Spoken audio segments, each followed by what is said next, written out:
Let us move to questions to the Prime Minister. Neil Coyle. Number one, please, Mr. Speaker. Prime Minister. Thank you, Mr. Speaker. May I wish all members of this House a Happy New Year. And Mr. Speaker, our thoughts, of course, are with those affected by the recent flooding, and we thank the responders who are working hard to keep communities safe. Mr. Speaker, this week we published our elective reform plan to rebuild our NHS and end the Tory backlog. We will deliver where the previous government failed, empowering patients, boosting productivity, more care in the community and incentivising reform. Mr. Speaker, this morning I had meetings with Ministerial colleagues and others, in addition to my duties in this House. I shall have further such meetings later today. On behalf of everyone in Southwark, and I hope the whole House, can I offer the Prime Minister condolences on the loss of his brother over Christmas and wish everyone a Happy New Year. Last July, the public overwhelmingly backed Labour's manifesto commitment to halving violence against women and girls. Can the Prime Minister set out how today's vote on the Children's Wellbeing Bill is a crucial step to delivering that promise, to protecting children, and without the delay of an unnecessary further lengthy inquiry? Can I thank him for his remarks about my brother and the other colleagues who've sent me remarks. Mr. Speaker, he raises a very important issue. Violence against women and girls, abuse, child sexual exploitation are sickening. Many victims have been let down for a very long time by warped ideas about community relations and the protection of institutions. Mr. Speaker, he raises the question of inquiries. There have been a number of inquiries, both national and local, including one covering Oldham, and reasonable people can agree or disagree on whether a further inquiry is necessary. This morning I met some of the victims and survivors of this scandal, and they were clear with me that they want action now, not the delay of a further inquiry. The J inquiry, the last national inquiry, was 7 years, which would take us with a further inquiry to 2031. I think action is what's required. But whatever your view, whatever anyone's view on whether a further inquiry is needed, what I find shocking is that anyone in this House would vote down the Children's Wellbeing Bill this afternoon, which is vital protections for the most vulnerable in our society. And I urge the Leader of the Opposition to withdraw her wrecking amendment. Leader of the Opposition, Kemi Badenoch. Mr. Speaker, the whole House has heard that the Prime Minister lost his brother during the Christmas period. So can I offer him, on behalf of my party, our sincerest condolences. The new year has started with a focus on the decades-long rape gang scandal. Across the country, thousands of girls were tortured and sexually abused at the hands of men who treated them as things to be used and disposed of, destroying many lives forever. The Prime Minister has mentioned previous inquiries. He is right. There has been an inquiry into child sexual abuse, but it wasn't about the rape gang scandal. In its 468 pages, it mentioned Rotherham just once. Is the Prime Minister confident that we know the full extent of rape gang activity? Prime Minister. Can I first thank her for her condolences, and can I thank her for reaching out over the Christmas period when I lost my brother? I really did appreciate that, and I appreciate it today. Mr. Speaker, on the question of a further inquiry, there have been a number of inquiries, some of them localised, including the Mayor of Manchester's inquiry recently, and of course a national inquiry Professor Jay carried out, took 7 years, had 20 recommendations, none of which actually were implemented by the party opposite when they were in government. Now, this is a really serious issue, and we must focus, obviously, on the victims and survivors. There's no fixed view on the victims and survivors about a further national inquiry. There are mixed views. But there is a view, and I share this view, that what is needed now is action on what we already know. We already know, myself from personal knowledge when I was Chief Prosecutor, that warped ideas, myths and stereotypes about victims are at the heart of this. We've known that for a decade. The Jay report called for mandatory reporting. I called for it 11 years ago. What we need now is action. What can't be tolerated is the idea that this afternoon members opposite will vote down a bill which protects children, include Mr. Speaker, Mr. Speaker, let me just... One of the provisions in the bill is to protect children vulnerable today who are out of school to prevent abusers ever taking those children out of school. I implore members opposite to defy the misleading leadership of the Leader of the Opposition and vote for a really important bill. Mr. Speaker, I'm shocked that the Prime Minister would say that actions were not taken. He knows full well that we accepted 18 of the 20 recommendations in the J inquiry and went further, launching a gangs task force that found 550 more perpetrators. That shows that there is still work to be done. In Rotherham alone, there have been over 1,400 victims. Across Oldham, Bradford, Bristol, Rochdale, and dozens more towns, there have been thousands more victims, but no one has joined the dots. No one has the total picture, and it is almost certainly still going on. One victim from Telford, and I know he says that victims have different views. We have different views across this House. But one victim from Telford says she wants a national inquiry because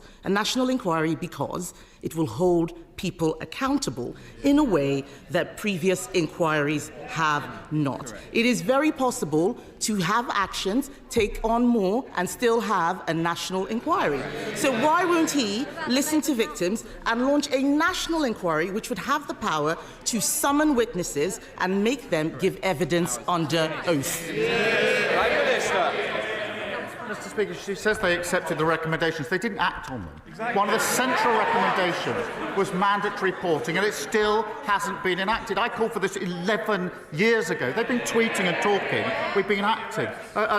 Well, Mr. Speaker, the Leader of the Opposition has been an MP, I think, for 8 years.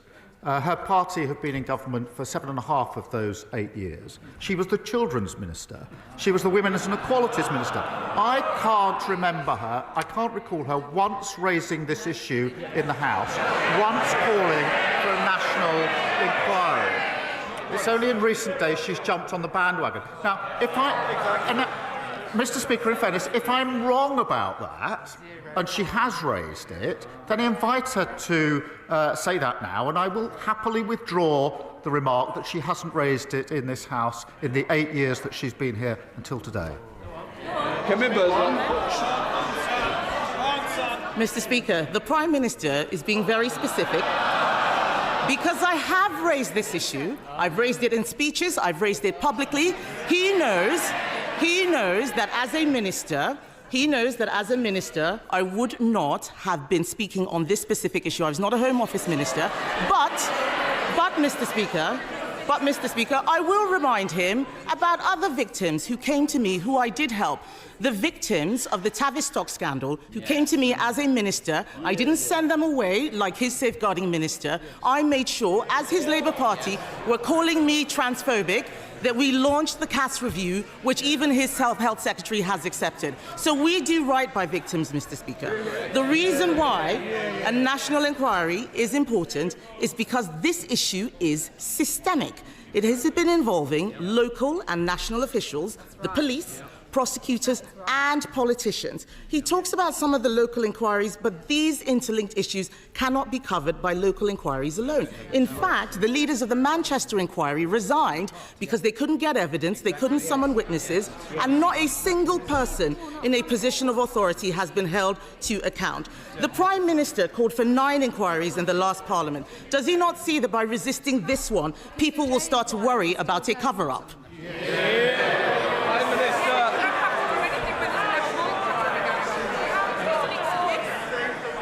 Mr. Speaker, this is an important issue, and we have to focus on the victims and survivors, and it isn't helpful. This sort of lies and misinformation and slinging of mud doesn't help them one bit.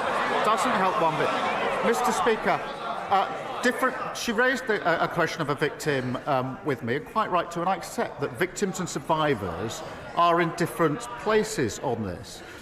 Those that I've spoken to are worried about the delay of a further inquiry. The last inquiry took 7 years. That would take us to 2031. Now, these inquiries, amongst the issues that's been raised with me, and if she's been speaking to victims, they'll have raised this with her, is that it's very hard for victims and survivors to come forward to explain what's happened to them. They do not want to be rushed through this process, which is why the last one took 7 years. It's not sensible to suggest that this can be done in a hurry, on the cheap and comprehensively. Therefore, Mr. Speaker, that would take us to, let's say, 2030, 2031. The victims that I've spoken to want action today. I agree with them on that. But what I don't understand, I genuinely don't understand, is why anybody today would vote against the Children Wellbeing Bill, which will protect children who are vulnerable today. It will kill the bill. It will stop those provisions for children exposed at risk today. I implore them, vote for the bill. Don't wreck this in this misguided way. Mr. Speaker, it is very possible to have shorter inquiries, especially if they are covering areas that have not been looked at yet. We don't need to repeat the work that has already been done. Let's look at new areas. Former Labour MP Anne Pryor said that there were councillors and MPs all over the country who knew what was going on but were terrified of being labelled racist. A national inquiry would ask if there was a racial or cultural motivation to some of these crimes where white girls were seen, as Jack Straw said, as easy meat. The member for Rotherham was sacked from Labour's front bench for speaking out about rape gangs. Does the Prime Minister now recognise that sacking people for telling the truth creates a chilling effect that means victims aren't listened to? Well, I'm very happy to call out anybody who hasn't acted properly in these cases. I've done it many, many times before, and it doesn't matter to me which political party they're in. I'll call them out and I will condemn them. Mr. Speaker, when I was Chief Prosecutor, I took measures to confront this head-on. The first of the mass prosecutions for an Asian gang was in Rochdale. My team came to see me. It put a number of Asian men in the dock. They wanted the green light for the first of these cases to take place. I gave that green light, but on one condition, because it came to my attention that one of the men that was going into the dock had previously been arrested but not charged. And I said, you can bring the first of these mass prosecutions, but only if you look back at the file where we weren't charged and tell me what went wrong with a report so that I can start to put it right. And that's what started the reforms I brought about. So that's the approach I took in practice, whilst others were tweeting and talking. It's the approach I would take now in any case where there's wrongdoing here. But what we've got to do now, Professor Jay has said this, we have had a number of strong findings. There are 20 on the table from Professor Jay. We've got to get on with action. Don't block it this afternoon. Mr. Speaker, we need to focus on what this is really about. This is not about the Prime Minister's work in the CPS. And I would say very respectfully to the Prime Minister, it's not about you, it is about the victims. Be a leader, not a lawyer. We know that people were scared to tell the truth because they thought they would be called racist. If we want to stop this from ever happening again, we cannot be afraid. The Labour Party has adopted the APPG definition of Islamophobia. That same APPG report said talking about sex groomers was an example of Islamophobia. This is exactly why people are scared to tell the truth. And the lack of clarity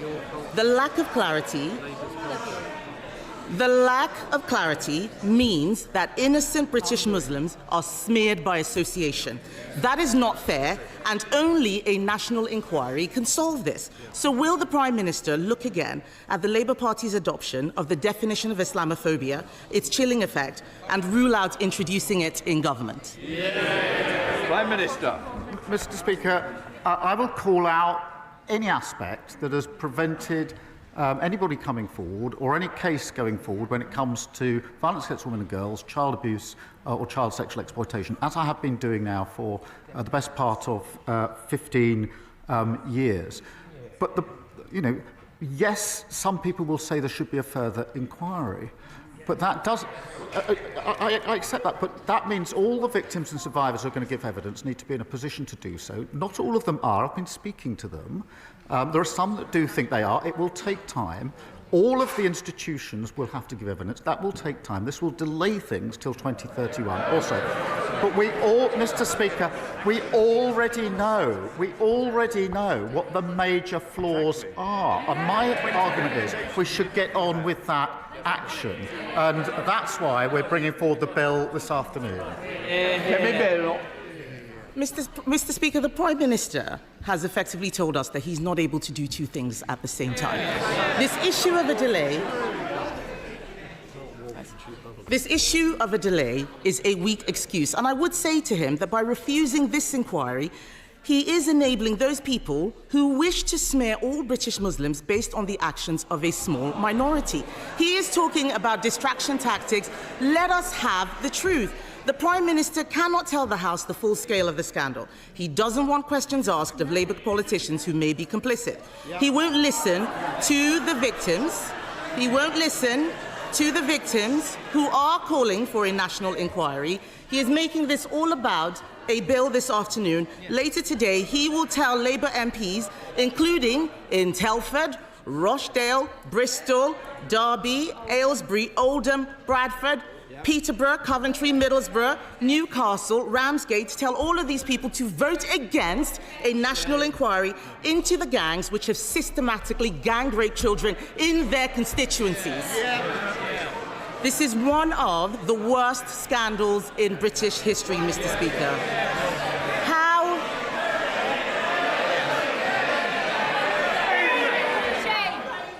Sorry? This is a very, very important issue that does matter to the country. It matters to all our constituents. I want to make sure they can hear what's being said by the Leader of the Opposition and the Prime Minister of the Opposition. Mr. Speaker, this is one of the worst scandals in recent British history. But how are they going to explain to their constituents that obeying his whip is more important than doing the right thing?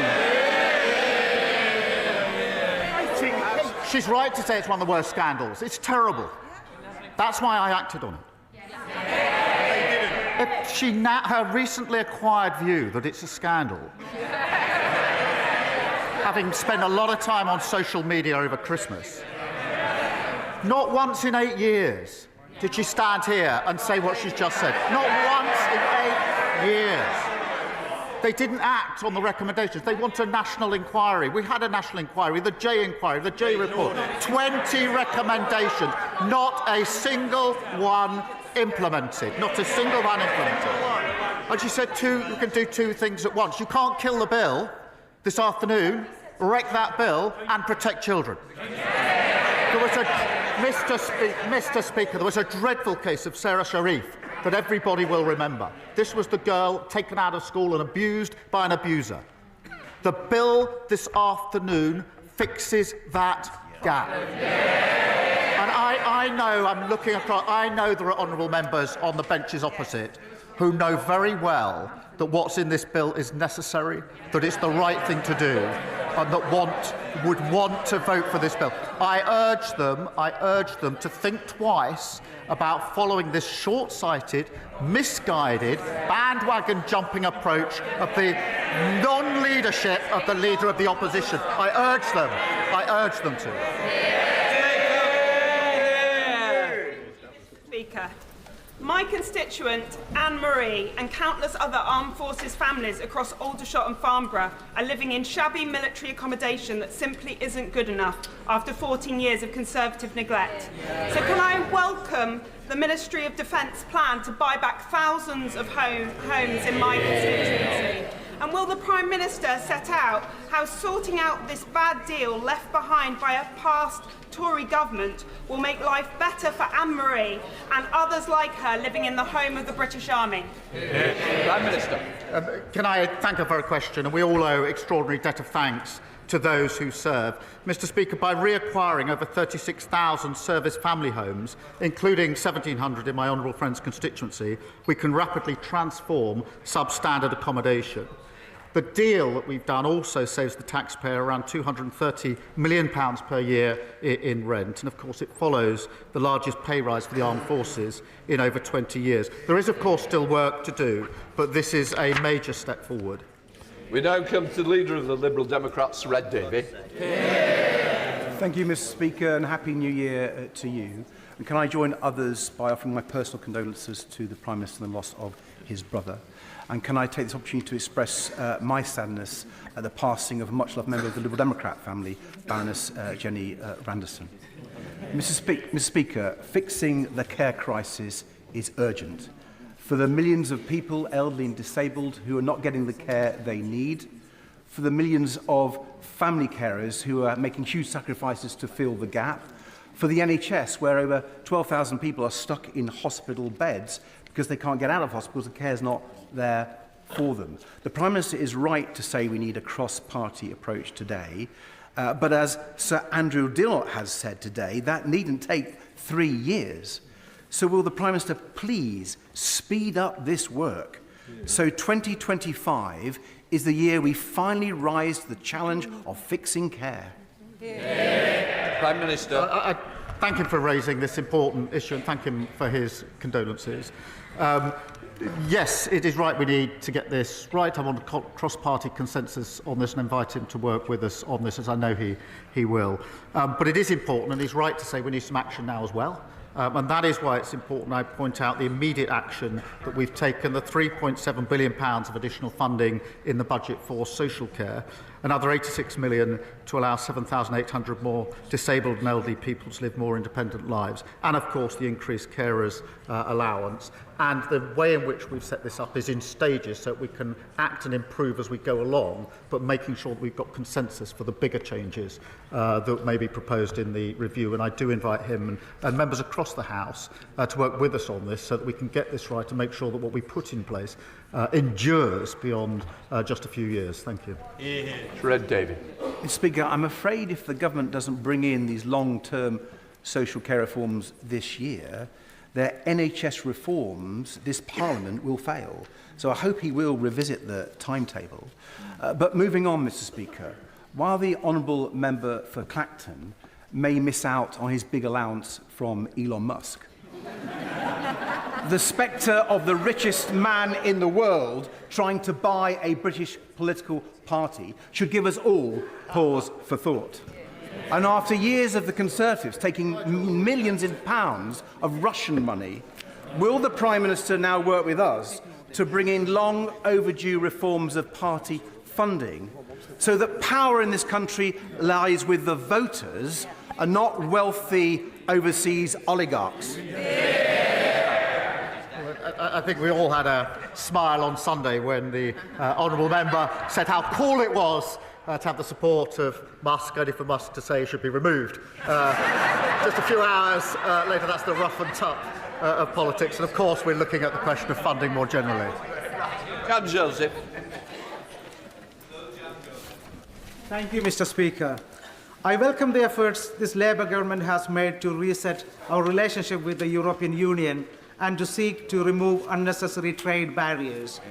The trading links between the UK and mainland Europe are of particular importance to my constituency of Ashford.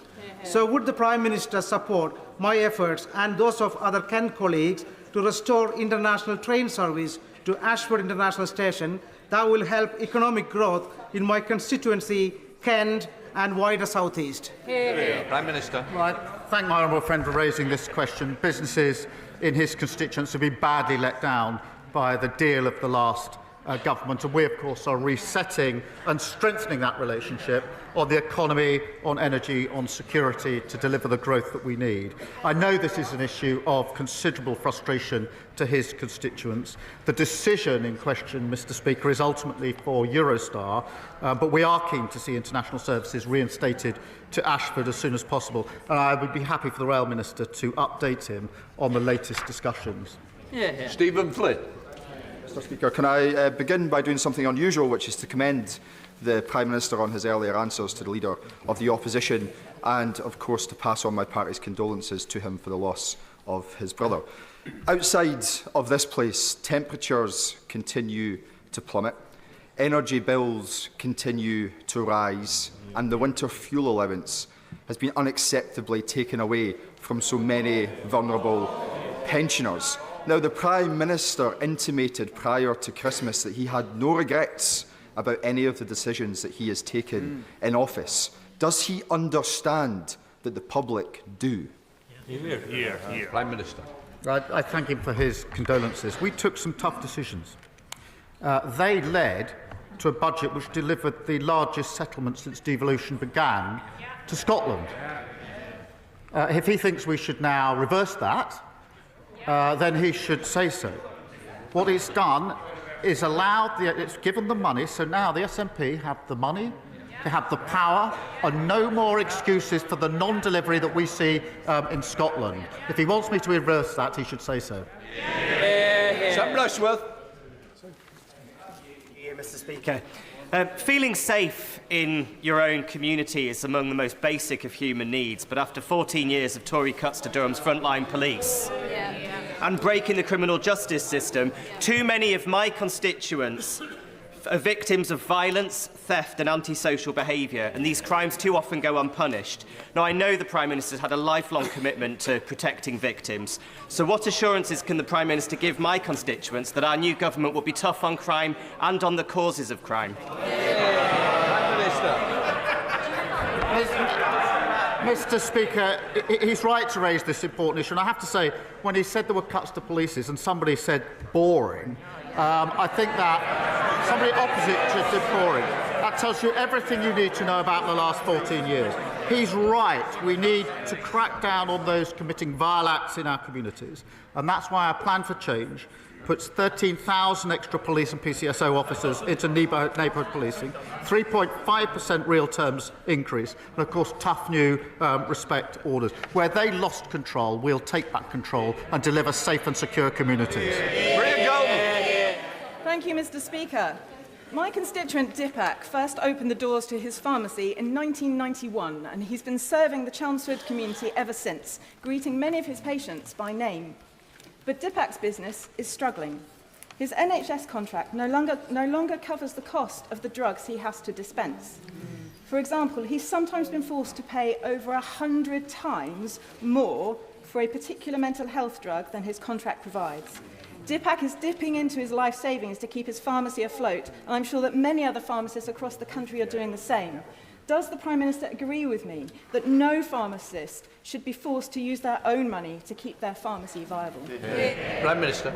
Can I thank her for raising this really important and challenging case? Community pharmacists like Dipak play a vital role in our health service. And as she knows, the Department of Health and Social Care sets drug tariff prices and regularly assesses what pharmacies are reimbursed to ensure overall they're paid fairly. If she would prepare to share the details further with me, I will look and have a review by the team of the particular case that she's raised with me. Thank you. Mark Seward. Thank you, Mr. Speaker. Last year, I was honoured to accept an invitation from the European Jewish Association to go to Krakow and discuss the role of Holocaust education in tackling the rising tide of anti-Semitism across Europe. We also visited Auschwitz and Auschwitz-Birkenau, where we laid wreaths and paid tributes to the many victims of the Holocaust. Given that this month marks the 80th anniversary of the liberation of those evil places, will the Prime Minister set out what this government is doing on Holocaust education to ensure that never again means never again? Well, I thank him for raising this. Anti-Semitism is completely abhorrent and has no place whatsoever in our society.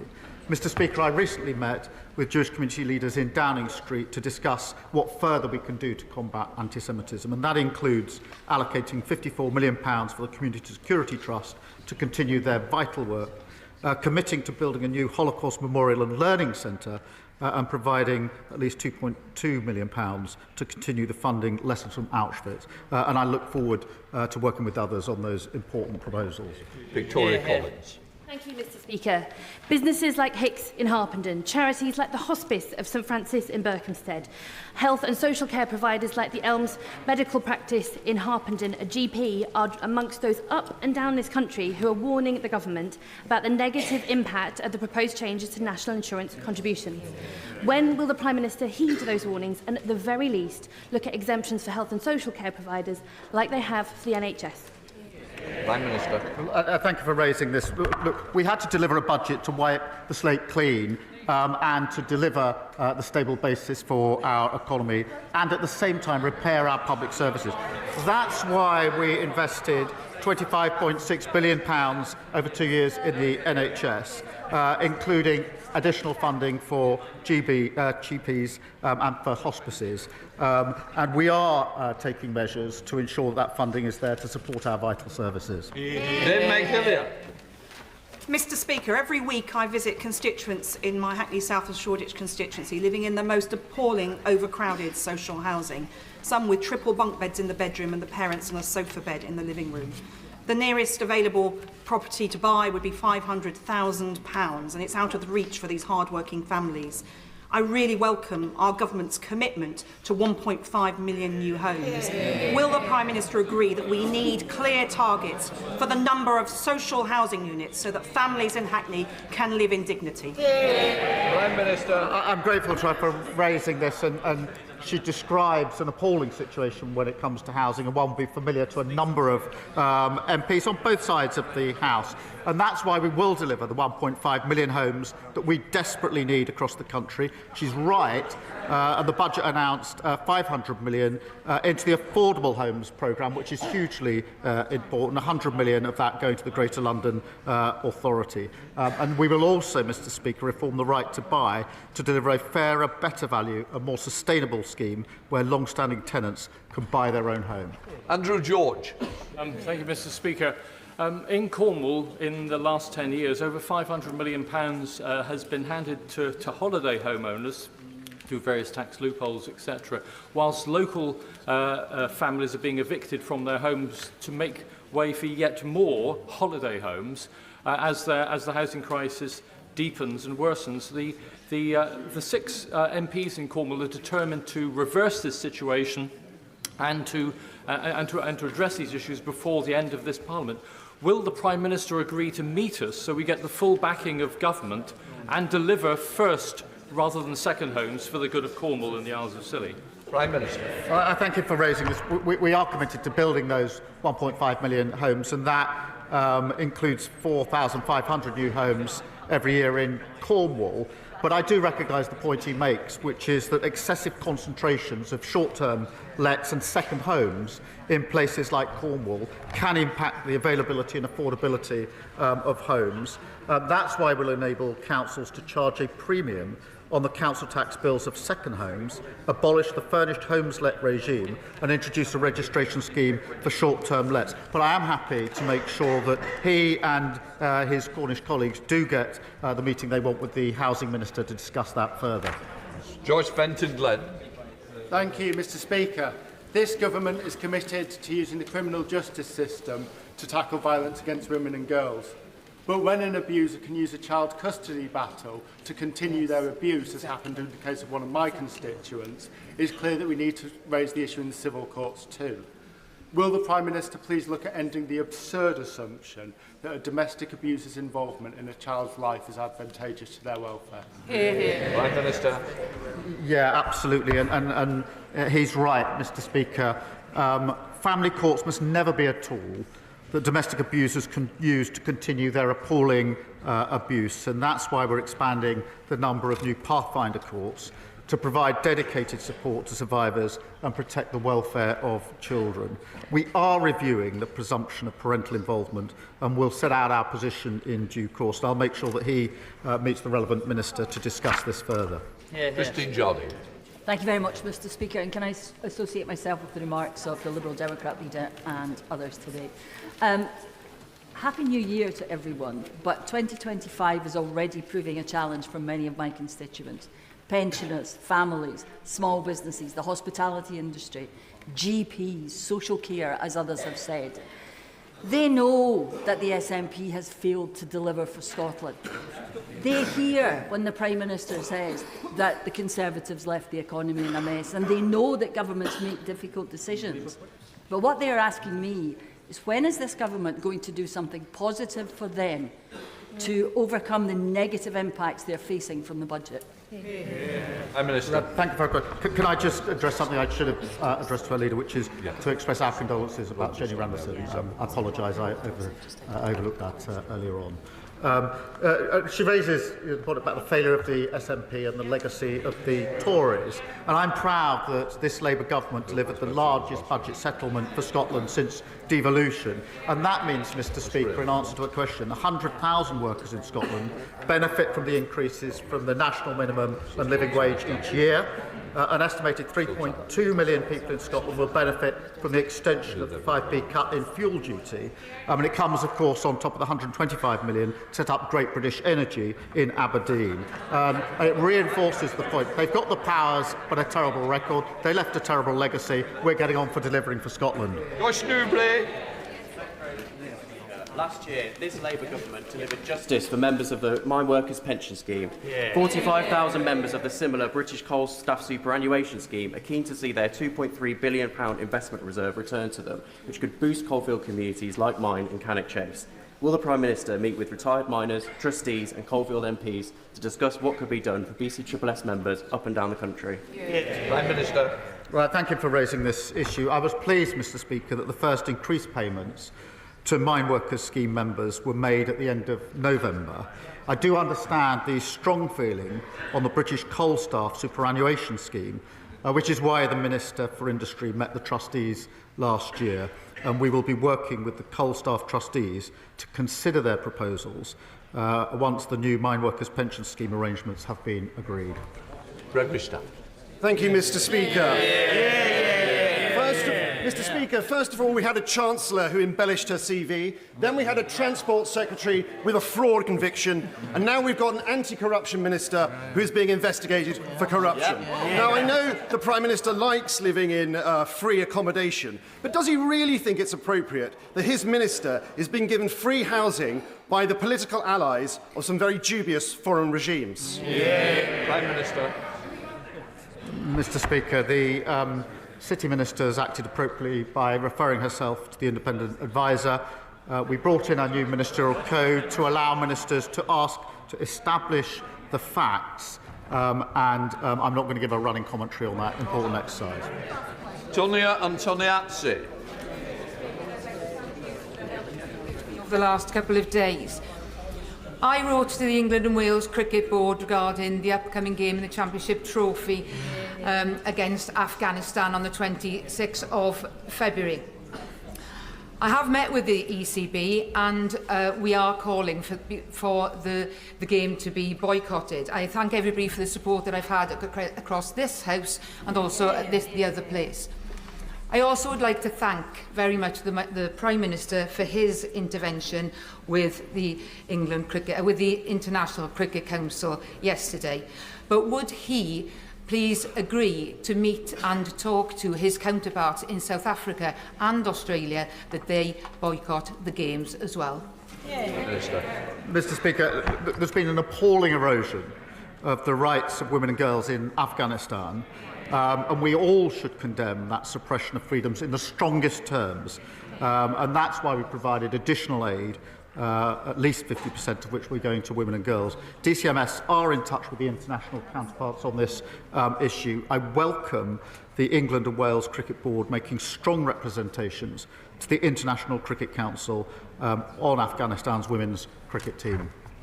Final question to Roger Gale. Thank you, Mr Speaker. Mr Speaker, setting aside the matter of grooming gangs, the opposition amendment on the order paper today sets out very clearly why the bill that we shall be debating is so very deeply flawed. And if it is to become an Act of Parliament, it will have to be completely rewritten in committee. But, Mr Speaker, the Prime Minister from that dispatch box has made much of his service as the public prosecutor.